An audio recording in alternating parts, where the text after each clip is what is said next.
day ko na mag-ask ko sa imo.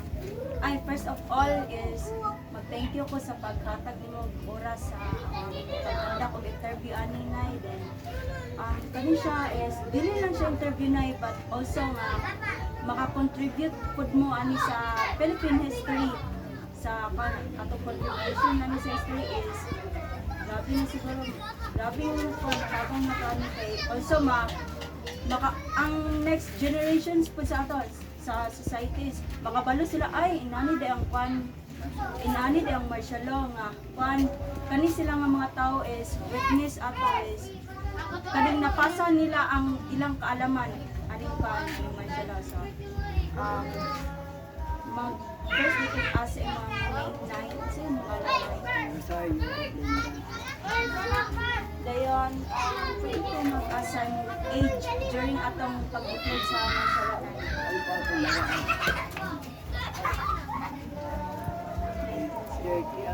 30 so supposedly is napas mga 1940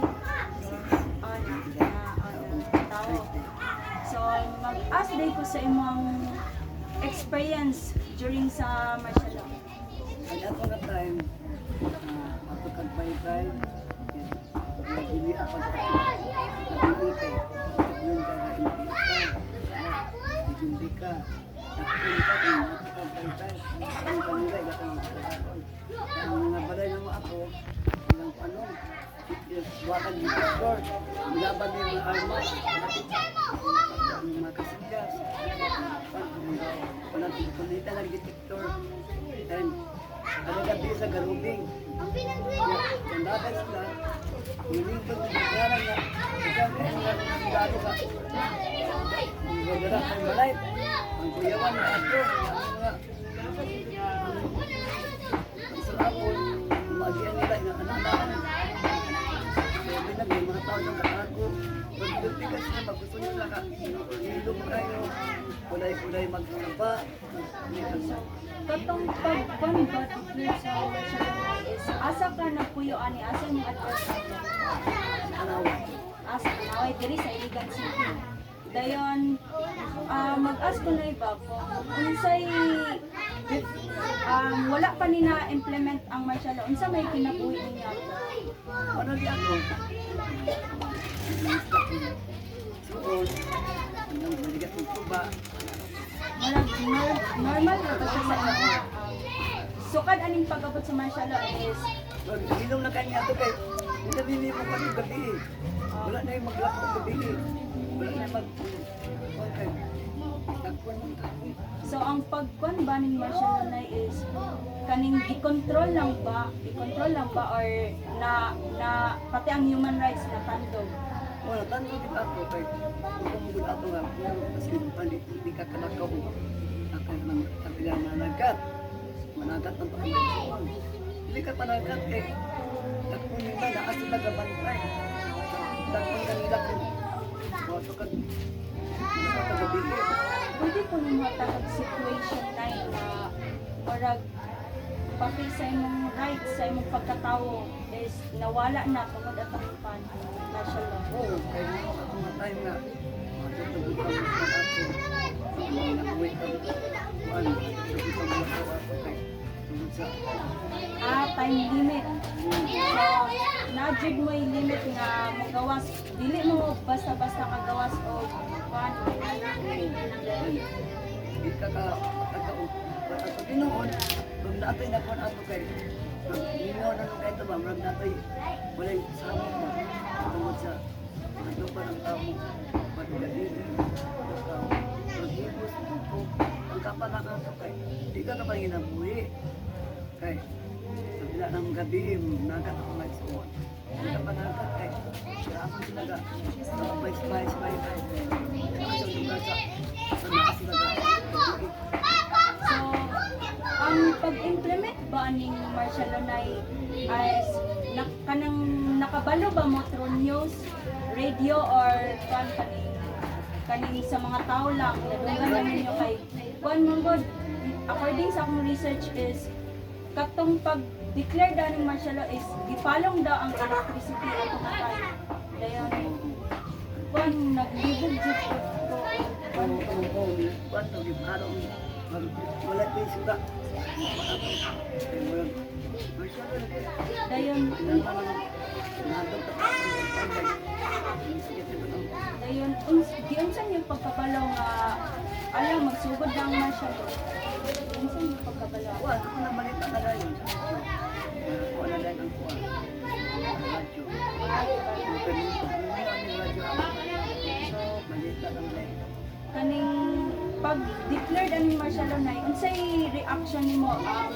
Nag-expect ba ka nga kani siya is okay ni siya sa ato ang society in order nga ma-control ang people or kwan or positive ba siya sa imo or negative?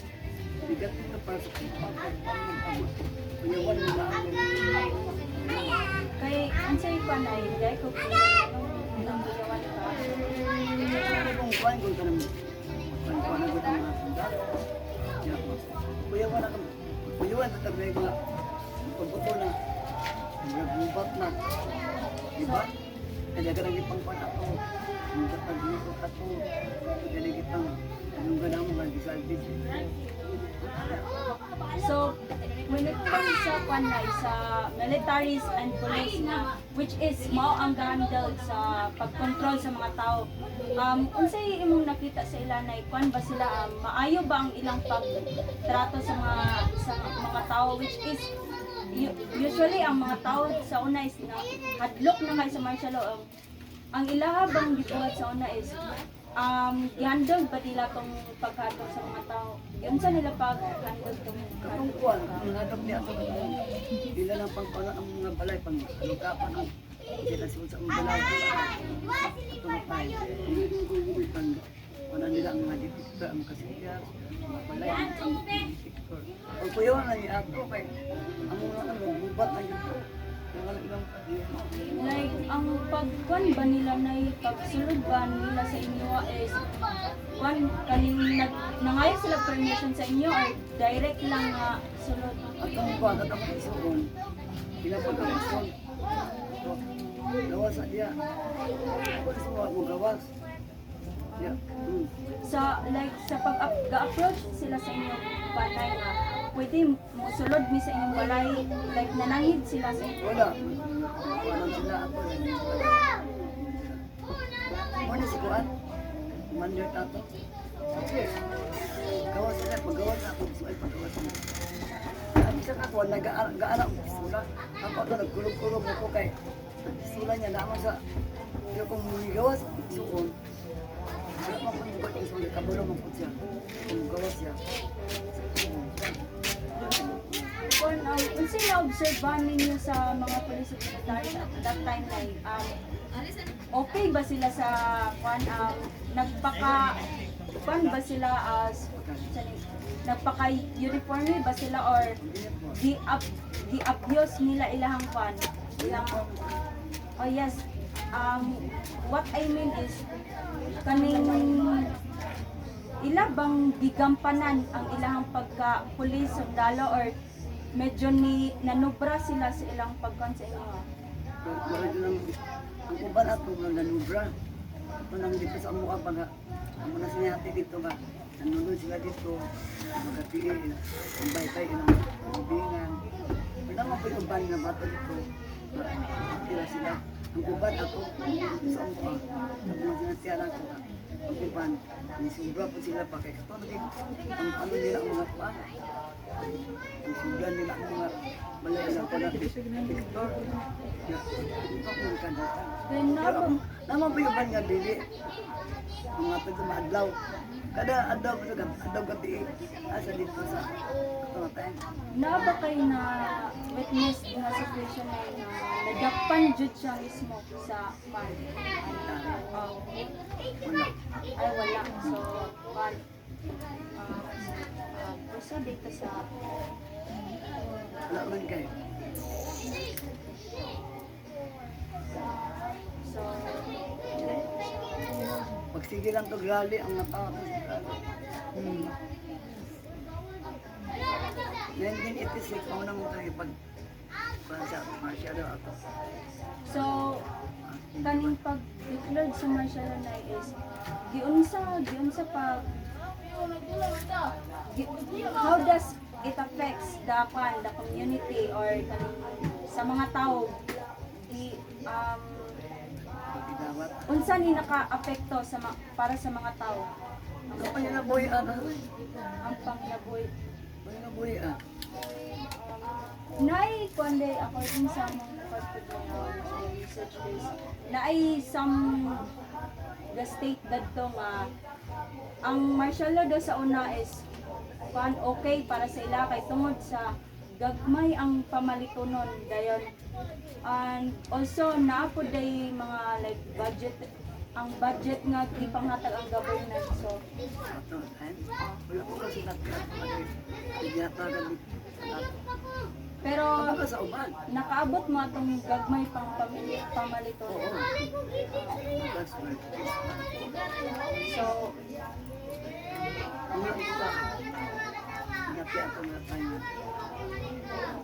So, naba kay ko na like na-notice nga nabantayan nga na changes sa economy, sa education, sa nabay changes pag declared sa martial arts, nabay changes sa education, economically or something pan Wala man. Wala man walay kwan like sa education is wala kay nakita nga something nga nagbago sa ilang environment ana unsa man ka pagbago sa environment sa education.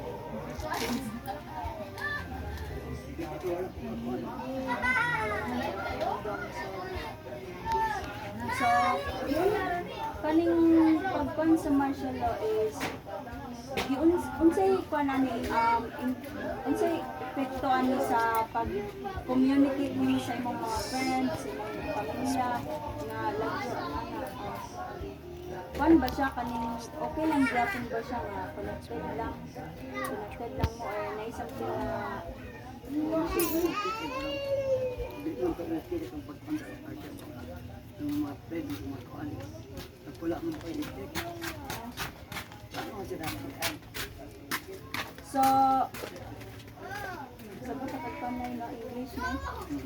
So then looking back, how do you think martial law shaped the Philippine history and development? Or kaning giunsa pag-shape giunsa pag ni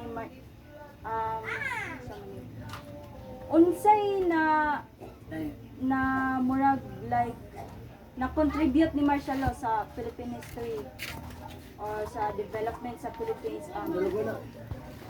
Wala. wala siya na contribute like something na change ang society, dagag na nga wala that time nga mga masinupakon mga inana kay tungod sa pagkontrol Nanong pagkatin. Kayo, anasan sila diya? Nawala ang mga kan ba ka nagbang away. Ang handot pa ng haligaw. Ay, namay ka deday. like pagkuan wala niya Nagado pa ang mga tao nga kuhaan manggawa. Contribute ito. Magkuha na, kaya mga tulong mo. Wala dapat ang bitang kuhaan ay away. Kasi gaduda ni. Madok naman mo. so Ay. para sa inyo Tawag ka. paano ko sa mga criticisms nila unsa kay hinungdan ni Marcos nganong iya tong gi-declare ang martial law or unsay purpose niya Adi mo eh. like kwan ba siya Kanya po sa ato nga. Gusto sa mga may diktador. gusto murag Ano niyo? from the word nga dictator is murag gusto siya nga i-continue iyang power so Wala diya po ito kakuhaan. Okay. Diktador. Angela! Yang wala ang power. Yang So, pati sa kanbanay, ba siya yung plan Ay, ko hindi mo dati sa, pansay. lagi akong pan niya nga, gusto niya nga mo-extend iyang power kay para, unsay mga reasons sa kanya nga, nganong gusto niya i-extend iyang power. May marang siya na lang, wala na yung magkuhan siya lang. Gano'n lagi siya. 52 shit na yan kuhan yung kumong ato. Diba? About sa power lang dyan. Dayon, unsay mga lessons nimo nga na kuan nimo that time na kaning na Kunan. Kapag kuhan, wala yung away-away. May katungko na nga. Sige ka na magtiyahin ni tao. Away. Kapag mo ang magtiyato di na mag-away na handok man. So, kung i-relate na to sa status kami sa mga Filipinos na is, di ba na nidaog man si Marcos Jr., which is, naada yung mga praise ang mga Filipinos nga, like hashtags, do not forget. So, ang one is do not forget the past, dili kalimtan ang gihimo ang sa una, which is gihimo sa iyang papa. So, unsay reason na nang unsay reason anang nidaog si Marcos karon nakalimtan na ba sa mga Pilipino? Did the Filipinos forget the past or unsa? Wala, bakit kaya kami? Ano nakadawal lang si Marcos? Huwag kang Sara. Kaya kung wasa mo dikit ng Sara, ang dirty, hindi sa kadaog. Ano so kung Kaya ako, hindi ko mabuta sa iya. Katungkol sa iyang past niya nga, yung papa. pag kuan ba na is nabay kuan na Yung ibot karang bahay biya, biya. Purok, that's not ano. so karon ba na is kung atong kuan Sumahon, no, alon, atong kuan nilalay. ano na lang. Dala na yang kwan. What are your thoughts on the current state of human rights and democracy in the Philippines? So, unsay mong thoughts sa unsay mong una-una sa kaning karon nga kahimtang sa sa mga human sa rights sa mga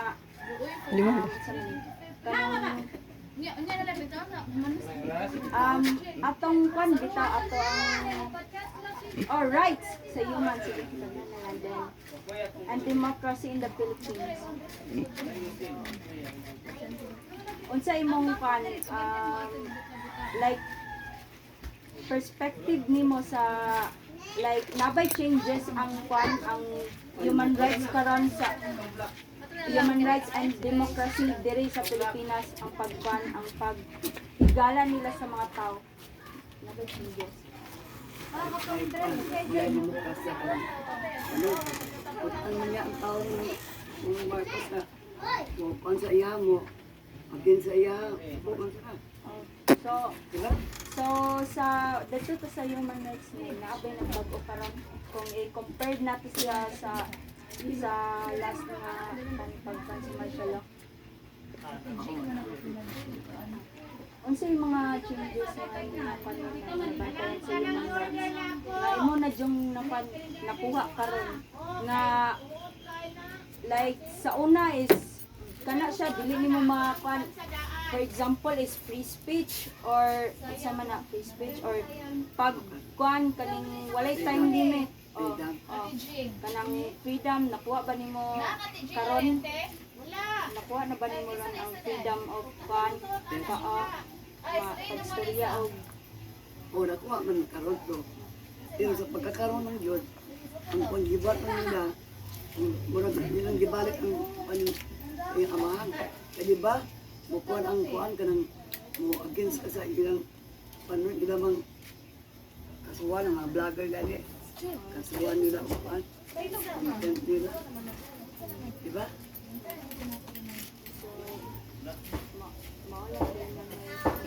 thank you kay kayo na sa imong paghatag mo oras sa Sige, ako hindi mo po ko kay wala biyak ko kanang hindi na nabiyak ko.